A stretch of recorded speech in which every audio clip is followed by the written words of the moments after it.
Hi, on this video I am going to explain a bit how I did all these stylized trees that you see here. And there's a lot going on, so I will try to explain the specifics of each of them.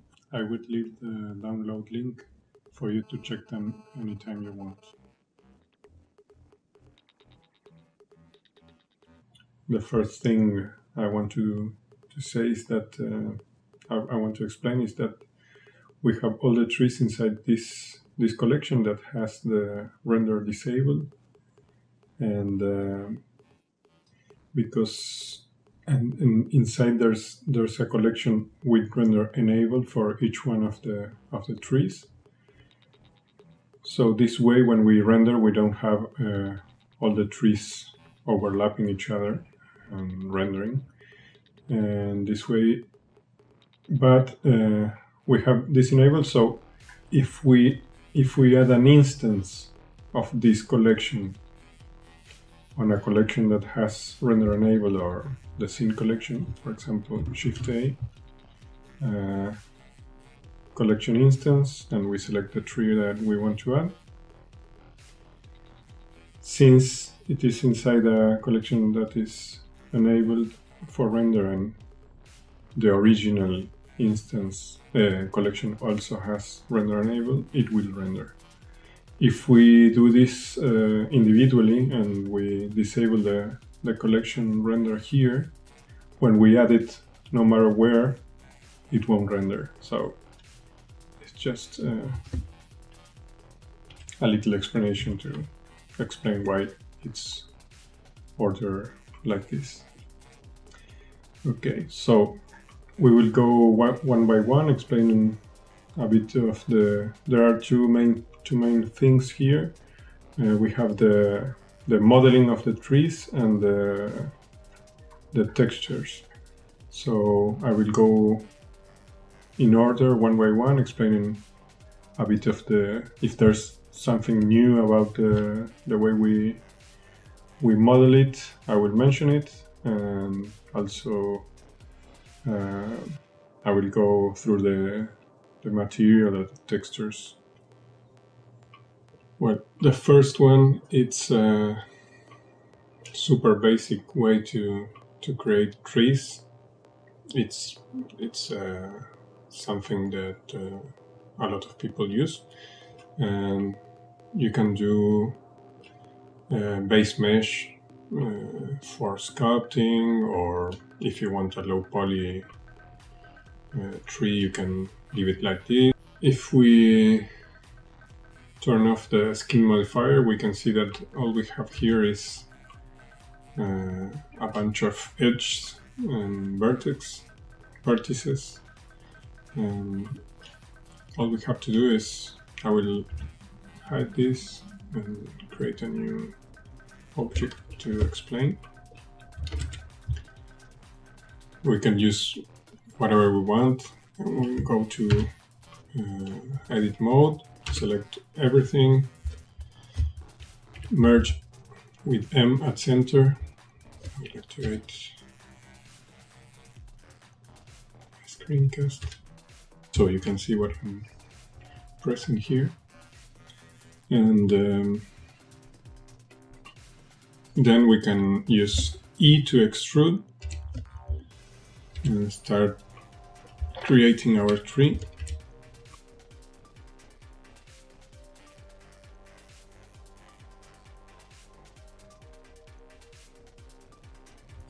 Okay, so when you have the shape you want, you add a skin modifier, and go to edit mode again, select everything, Ctrl A, and you can adjust the thickness of each of the vertices. You can select them individually, Ctrl A, and you start adjusting. You can also turn on the X-ray vision to make it a bit easier to find the vertex.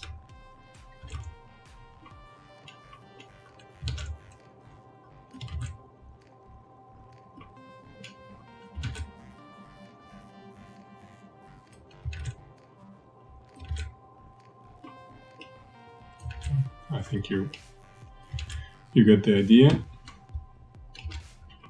Then, if you want, you can use subdivision.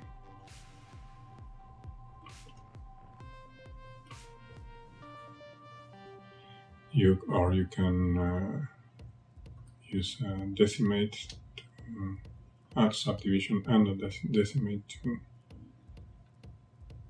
make it look less like box or squares and make it a bit more low poly, but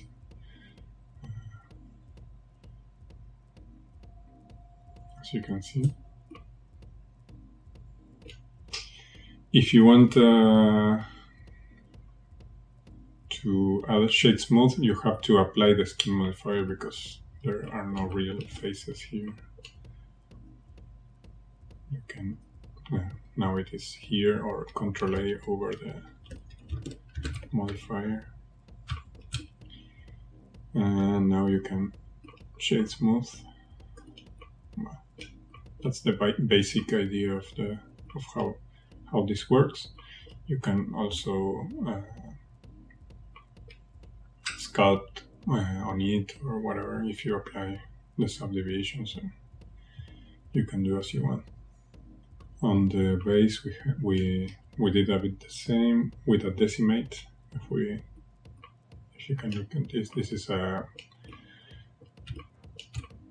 sphere or half a sphere with a decimate. That's all.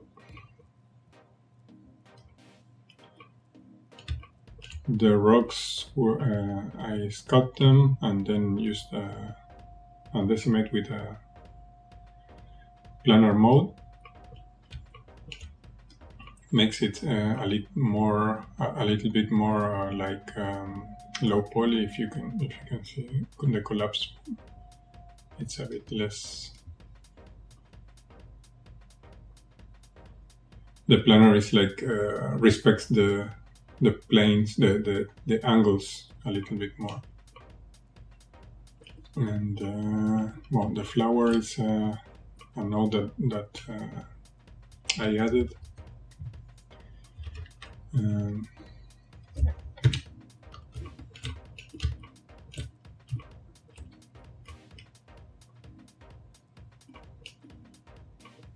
Well, you have some options to the number of petals and width or whatever. You can play with it later, and you can check how I did inside the node group.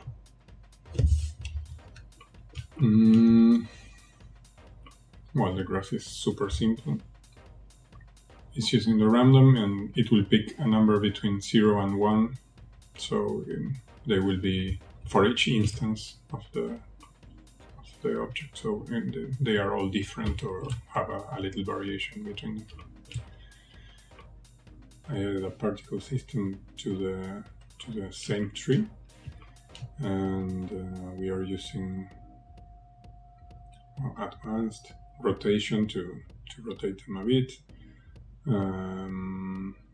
On render, you select the object you want to use as the particle, and vertex group. We have let me turn off this for a second. We have a weight paint to determine where the particles are, the density of the particles. On the blue color we have 0, and on the red color we have the most concentration. And we select this here, density, and we select the group we made with the weight paint. The leaves are also using the random shader. This is the same tree with a subdivision. I applied the skin modifier, and it has a subdivision and smooth shading. The material has Fresnel with a blue color. That's why you see this effect on the surface.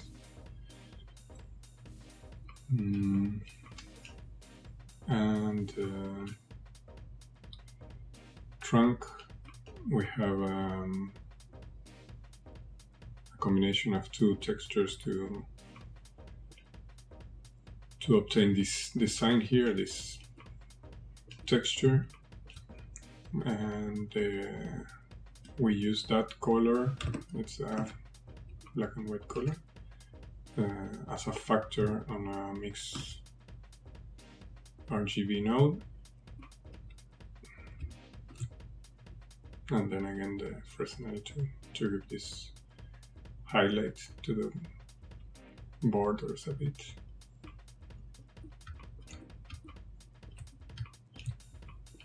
These are just cubes with a bevel, nothing special, and they are using the same combination to form this design. Okay, this one again the same base, but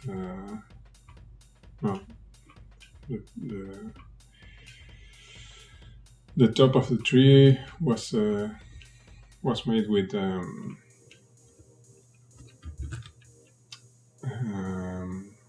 metaballs. Remember, when you use this, the first metaball will define the resolution for all the combination of balls of metaballs that you do. For example, if we put this at 0.2 and we start duplicating them,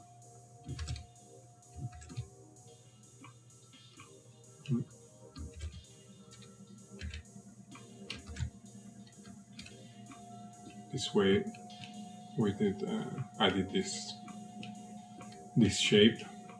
Then I used the remesh modifier with blocks.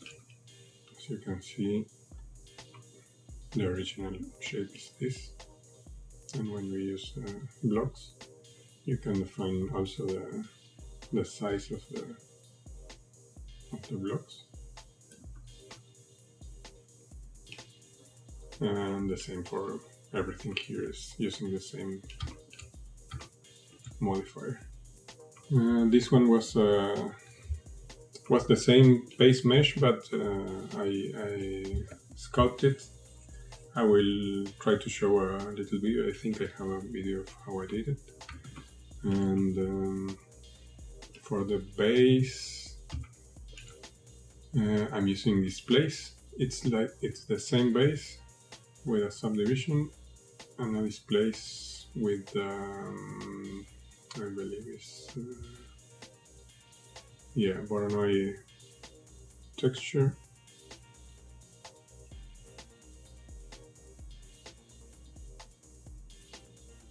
That's why it's getting this shape. Then you can adjust, of course, the strength. You can use any. I will show a bit later different uses of the displace modifier to do different trees. And here, for example, if I use, I don't know, clouds or whatever, you can see.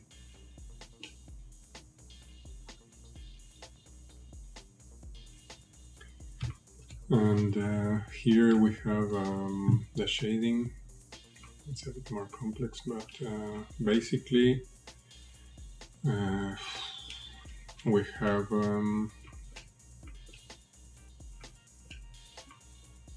this defines the glowing part inside. I won't go through all of the node setups. You will be able to download the file and check everything, because the time it's impossible to go through everything. If you watch my introduction to procedural texturing, I think you will understand everything that goes inside here. So we are using that to make the glowing part, and the rest is just a bit of the same. The Fresnel to give this glowing or this color on the borders, and I think that's all we have to mention from this tree. Okay, so this one is it's an interesting one. We have the same thing we did in the last tree. It's sculpt, but I'm using a toon shader. I will explain a bit later.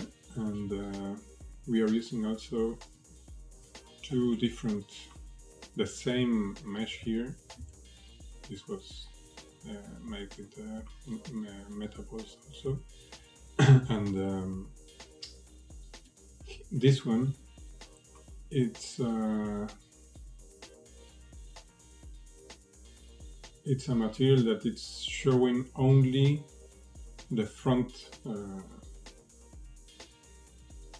side of the mesh, not the background, but it has the normals inverted. So it's like we are only seeing the inside, not the outside of the mesh. That's why when we rotate, it disappears. The part that we should see is not visible. If we invert the normals, you can see that it's we cannot see the other mesh inside.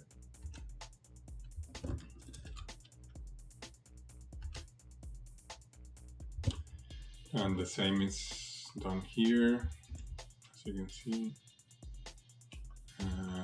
I will explain a bit the toon shader. What is it?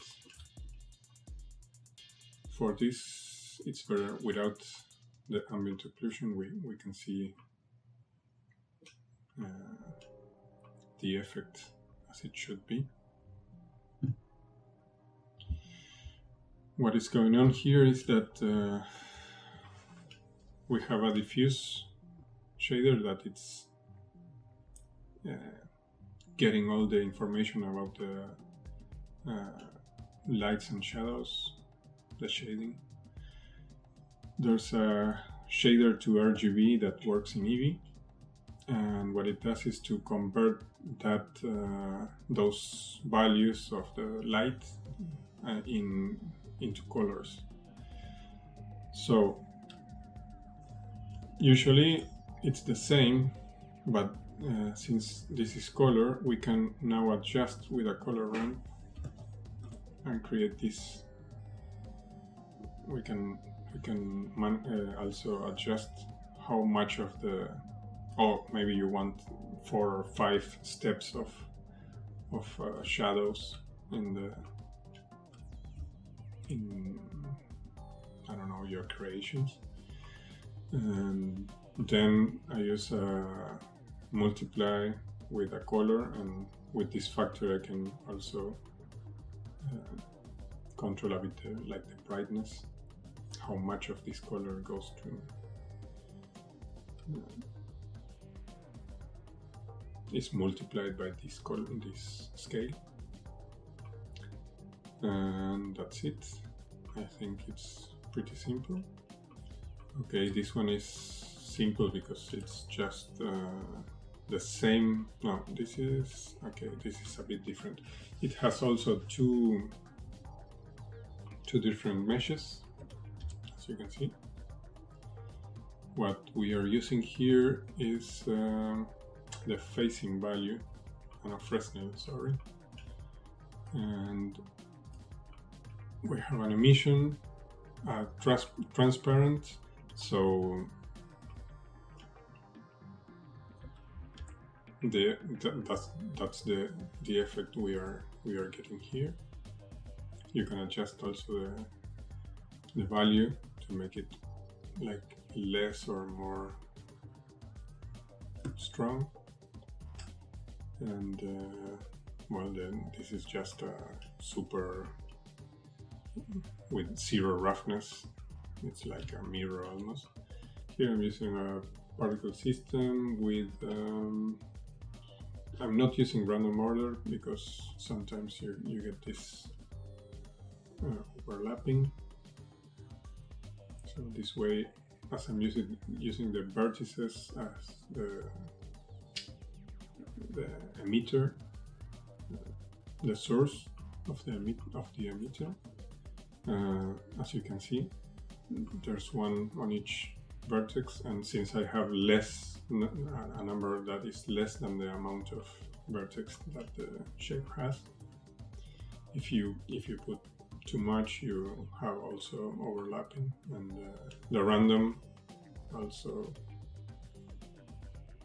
sometimes, since it doesn't use one for each other, it's random. Sometimes you have more than one on each place.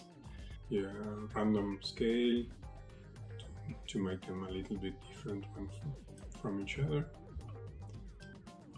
And the original flower has glowing label. So okay, this is we have talked about this already. This one has the invert normals and the backface culling, or whatever it's called, and the inside mesh has the tone shader applied. Okay, this is a bit different. We have two shapes here.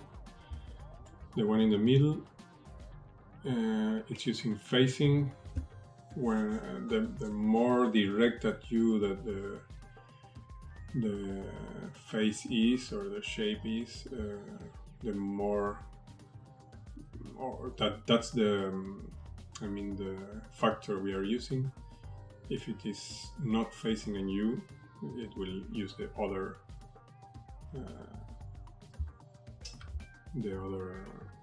in this case we have an emission and a transparent. So this part that is the most facing at you has the more emission, and the border that has the is less facing at you has the transparent.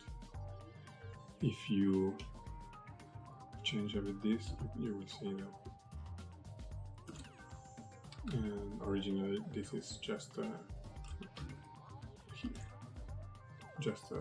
sort of radial gradient, and I'm adjusting it a bit with a color ramp. So that's one, and the other one, we have this shape, this leaf here, and it's parented to this shape here that has in object properties the instancing. It's set to faces. If we set to known, this is the original shape. Since it has displaying as a child object, when you use faces, it adds an instance of the plane to each of its faces, and you can use the scale by face size. That uses the size of the face it is to determine the size of the instance. There are different ways to use this. You can use the vertex, or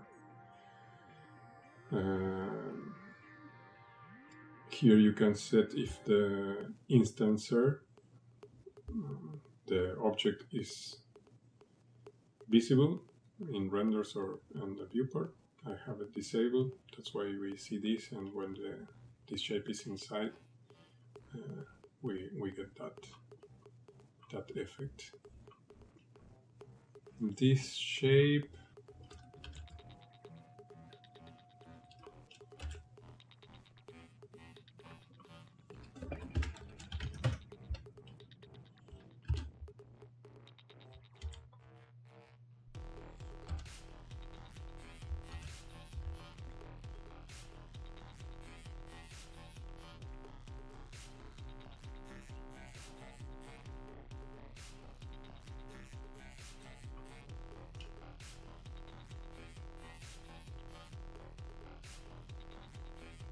That's basically the idea. This one is, I think it's the same thing. Yeah, it's using the same thing I explained on the last. This one is also the same, but it's the same thing, but we're using a cone. So as you can see, this is the shape.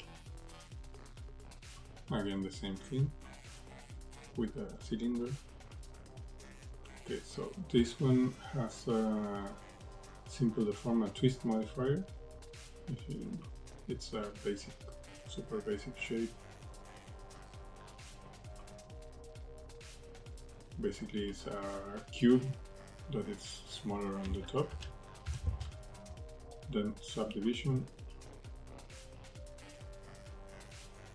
Simple deform to twist, and since the twist is not applied, the texture also rotates. That's an interesting effect, as you can see. And after that, another subdivision to smooth a bit. On the shading, we are using these little spots there are a glossy shader with a noise texture and a ramp to make it, because if you don't use the ramp, it's too like uniform. With the ramp, we did it more like this. Okay, this one has a bit the same, but with an emission modifier. We have an emission that has these colors on the z-axis, like this. I'm using here black and colors that are darker and become more and more bright, to have this like the top is more bright and the bottom has almost no light. This is a combination of modifiers. It's interesting because you can see what you can achieve with just knowing how to use the modifiers. If we turn everything off, this is the original shape. I will use this to flat. I will use shape flat to show you the original mesh is just a UV sphere. Then we use decimate to make it like this.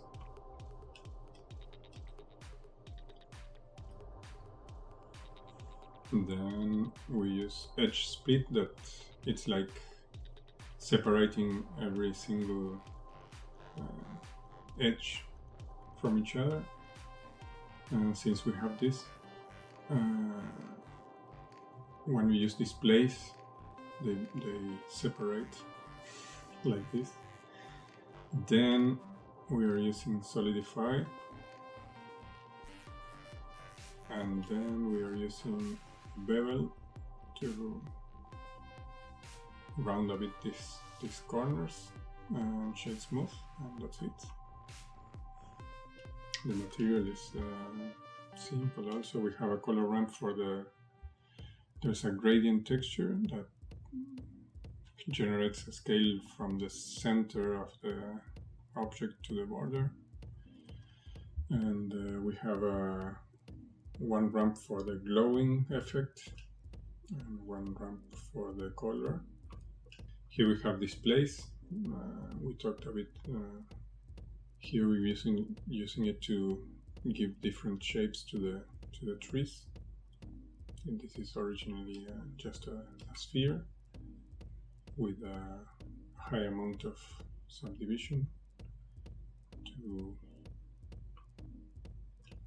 later use a displace with a texture. In this case we are using, where is the preview? Here. This is the texture, and it's displacing more the white part, and the black remains in the same place. So that's why we get this shape. And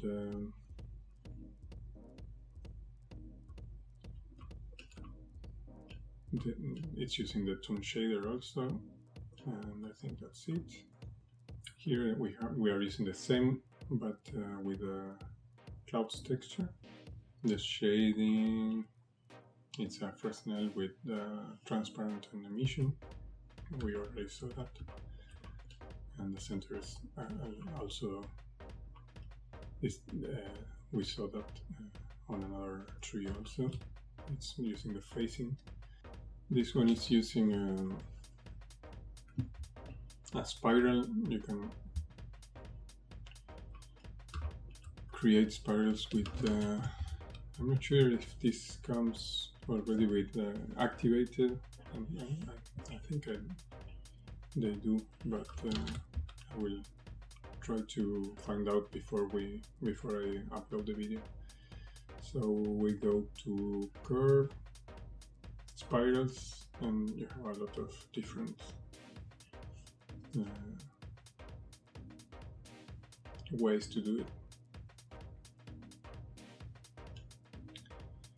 You can adjust the number of turns it does, the steps on each turn, the radius on top, and the radius on the bottom, also the height, and that way you can create the spiral. And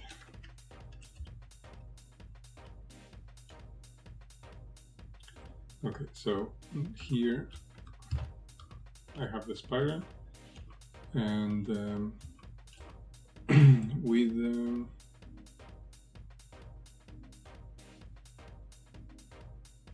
I'm using here in geometry for the tapper object. I'm using a Bezier curve that is here, and what it does is it's like this is like the start of the curve, and this is the end, and you can change the thickness by using another object. If you can see that it's very thin at the base. It becomes thicker here, and it ends thin again. If we change this curve, you will see that it changes too.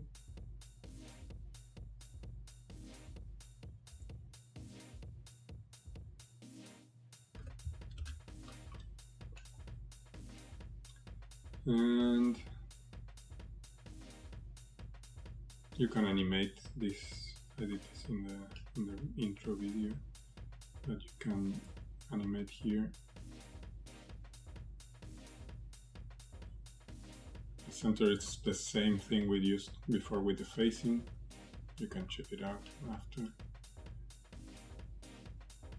This is the same.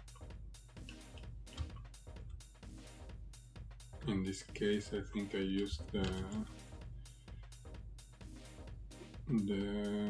spheric spiral, but it's the same. You can check all the settings later.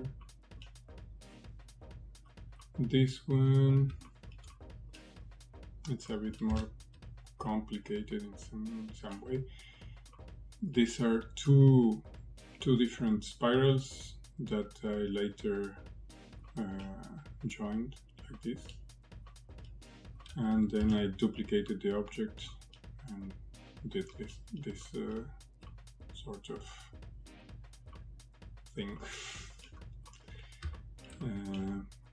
Each face is placed on top of each other on the UVs, so it's like they are repeating, and you can see that here they are all using the entire space. So when we do something on the right border, they all take the same color on the right border, and the shading is we have this sort of triangle here is the emission here,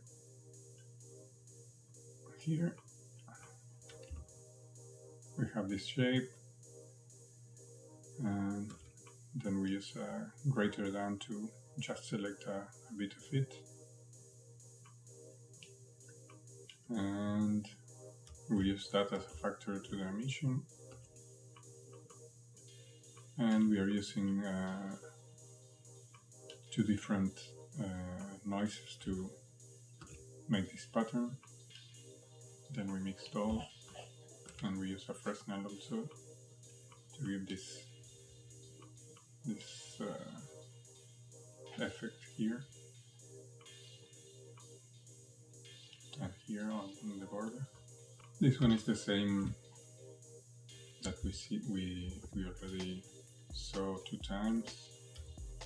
It's the inverted normals with the backface column, and this time I'm using a glow instead, but it's the same. And also here. The interesting thing about these trees is that, as I recall here, they're using.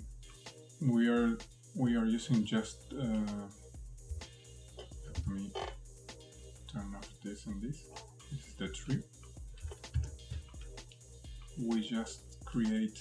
This is the axis, the world origin axis, the axis between X and Y, and we are using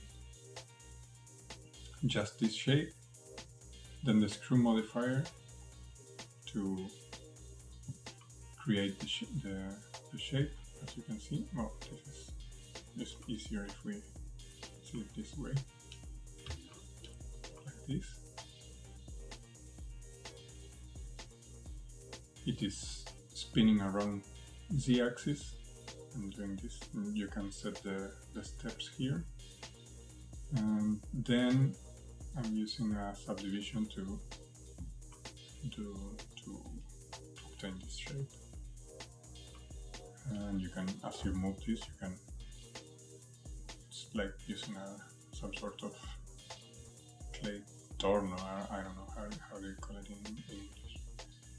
So this is an interesting way to create different shapes of trees. This one, it's the same technique with the screw modifier, and you can also do crazy stuff with this. You can like make something that turns around, I don't know, and the tree with the, if you do like this, and you can also increase the iterations. I don't know, but that's up to you. Different ramps with a noise shader to make this kind of effect here. Again, the same. And we are using here a noise with a glossy shader. This is how you do a bit the car paint and things like that a bit. Okay, so here we are using, I will probably do a new one to explain, but this is an array. This is our shape, and we're using an array with an empty to control the array. You can rotate and move and scale, and it will adjust the array. Before I will do another of these parts, and I wanted to show you before. This is just something I created and manually placed. Nothing special. Just create whatever mesh you want. I will use a cube now. You can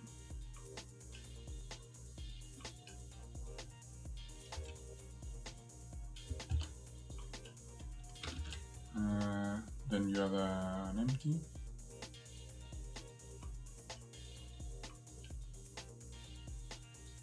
And an array modifier.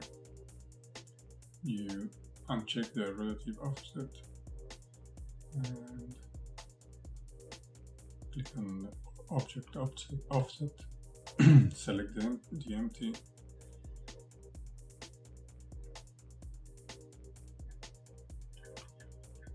and then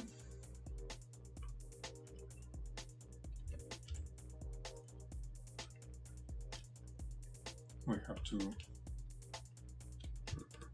apply the scale for the object. If not, the difference between the scales will be passed through each of the steps. Now we add, I don't know, some steps. We grab this, we scale it, and you can even rotate it. This one is pretty simple, but it looks interesting. It's again a combination of modifiers.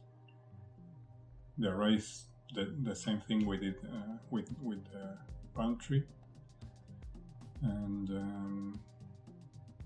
we start with this shape, nothing special.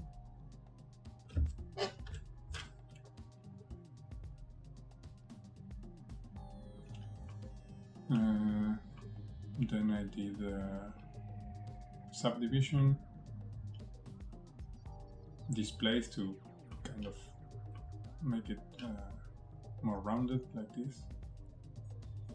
Then another subdivision, and then the array. That's it.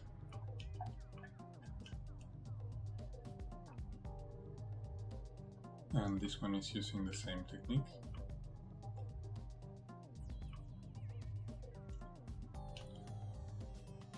And the shading is simple, it's just using the z-axis and the ramp.